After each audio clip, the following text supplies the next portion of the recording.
জোনাকুড়া ঘাটের শ্মশান কালী মন্দির আমরা দর্শন করছি।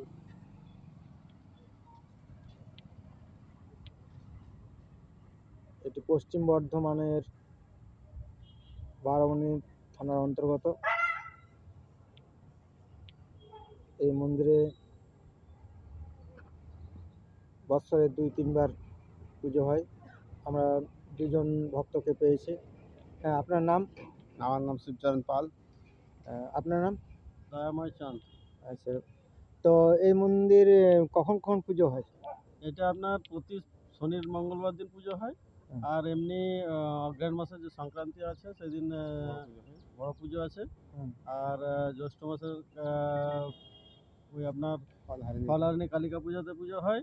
অমাবস্যা মহালয়া যেদিন হয় সেদিন পুজো হয়। আর এমনি নিত্য পুজো ডেলি হয়? না, ডেলি হয় না। তাহলে শনিবার মঙ্গলবার। শনিবার আর মঙ্গলবার। আচ্ছা আচ্ছা। মা অনেক দিনের পুরনো জাগ্রত মা। ভক্তরা সমাগম অনেক বড় পুজো তো বহুত সমাগম। আচ্ছা, তখন মহোৎসব টহোৎসব কিছু হয়? 2-5 হাজার লোকের ভিড় হয়। আচ্ছা আচ্ছা।